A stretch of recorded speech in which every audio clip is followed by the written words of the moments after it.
So we've spent quite a bit of time going through the various different processes of sensation a little more in depth and how we go about experiencing those. So it's only fitting that we look into perceptual organization and interpretation a little more in depth as well. One of the first ways that we can look at this is through perceptual illusions. If you want to take a good look as to how often our processings can be faulty, look at an illusion. It's a really good example.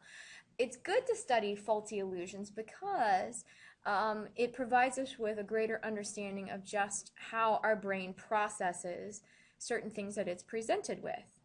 If you were to look at this line, you would think that these segments happen to be different sizes.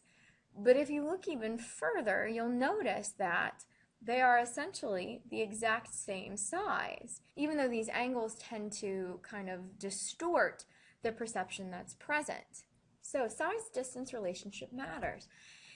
When we look at the moon, another example of daily functioning, you can see that the moon seems, for whatever reason, to be larger at the horizon point than it does when it's overhead. The reason why this happens is that cues at our horizon level make the moon seem further away, and so therefore larger to us than when it is up fully in the night sky. There's no one right answer to why this seems to be the case, but nevertheless it's still very important to keep this in mind as an example of how size-distance relationship can impact how we take information in and organize it and interpret it. So if you look at a tall arch, it's kind of an interesting experience because we don't necessarily think to ourselves that the distance from the bottom point, that horizontal aspect here, is the same as the distance in terms of vertical space. And if you look at this representation, it's a little easier to follow. It looks really tall, vertically speaking, than when it's presented horizontally. But if you were to flip it, you'd be able to see it is in fact identical. So purely by how that was presented to us visually speaking, our perception is skewed. So perceptual organization, where vision is concerned, is that vision often trumps everything else, and that's often why illusions can influence how we see things. We tend to emphasize vision over other senses, so our vision wins out. We try to go through forming meaningful perceptions with the sensory information that we are provided with by organizing it into kind of a whole or complete understanding. The way that we go about doing this is through something called Gestalt principles. Gestalt psychology was established by a guy named Max Wertheimer. We discussed him all the way back in Unit 1. And he argued that Gestalt psychology is what helps to explain why we take in and organize information into meaningful patterns. It's very important that you keep in mind, however, that he's very insistent that the whole is different from the sum of its parts. So just because something is perceptually organized into a larger piece doesn't mean that it's not important to see the bottom or the simplified structures. So for him, it's very much a combination of both bottom-up and top-down processing. So if you were to look at certain principles of Gestalt psychology, the first to know is figure ground. Figure ground is when we organize the visual field that we're presented with into objects that will stand out from their surroundings. So when we perceive something as standing out, it is oftentimes a principal demonstration of figure ground.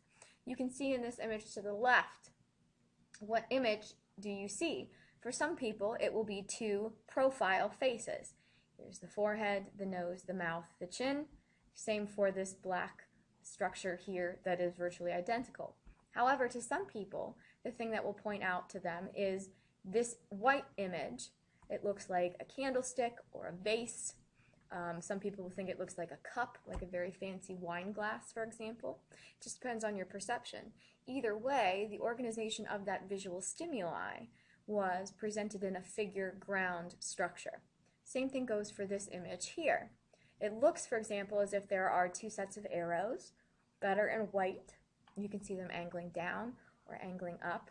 However, to some people, it looks as if these are men or people that are holding hands and stepping down this set of stairs in black right here. So it all depends in terms of how your brain interprets that stimuli.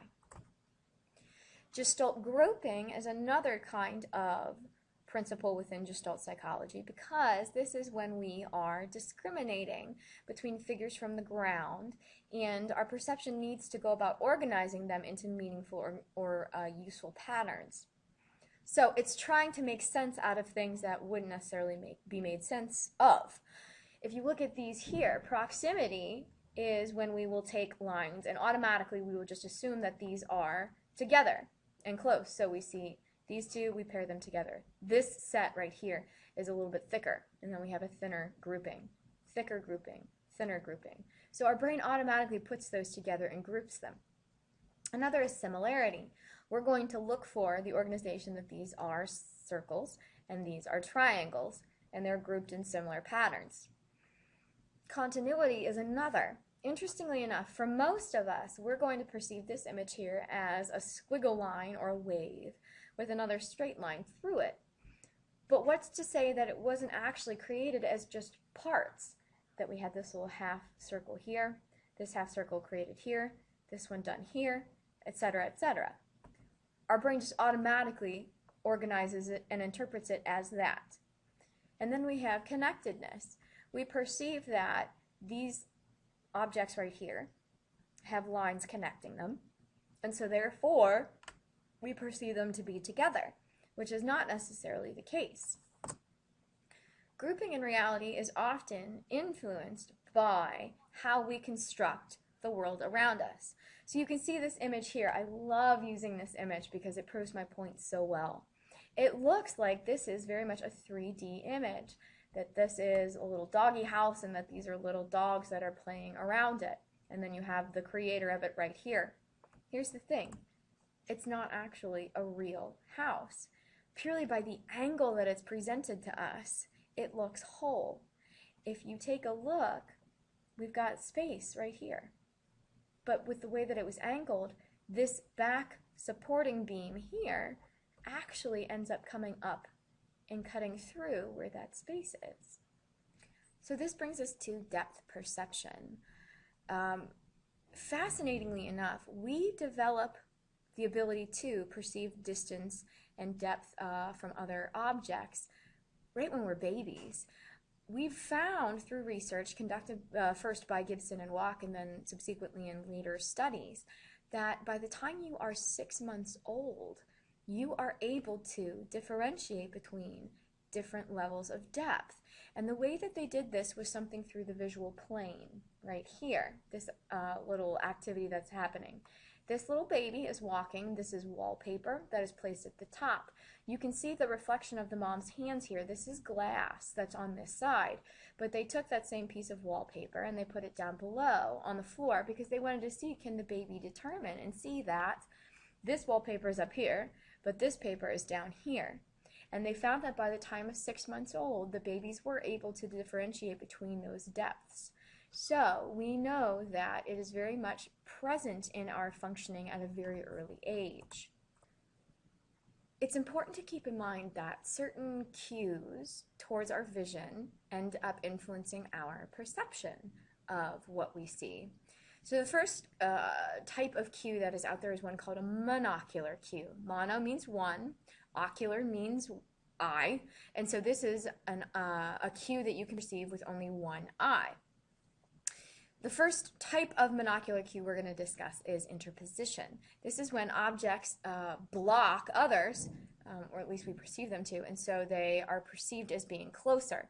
You can see right here that this tree, as it's presented, because it looks like it's blocking part of the flank of this horse, it's perceived as being closer to us than the horse itself. Same thing goes for this woman right here. She's painted onto the tree, but purely because she's in front of that tree, we perceive her as being closer. Another is linear perspective, and you guys are very familiar with this. Anytime you're driving down a highway or the street, the lines seem to converge on one another. Okay, we call this linear perspective. This is when the parallel lines on the road or on a railroad track, they converge as they get further away from us. So the more that the lines converge, the greater that their perceived distance from us happens to be. And you can see how far away we see that image right there. Another binocular cue is relative size. So if two objects are similar in their size, we see them basically as one casting a smaller image if it's further away. So, we can see that these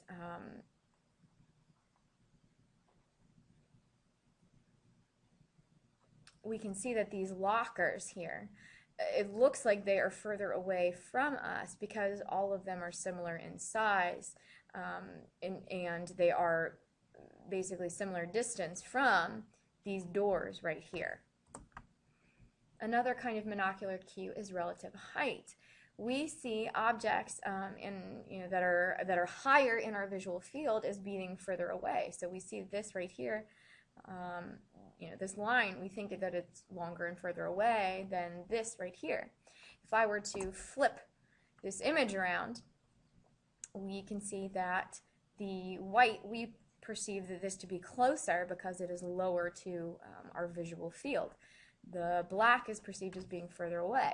If I were to send it back again, the color would change. We would see that this black is closer to us, and we'd perceive the white as being the background, so to speak.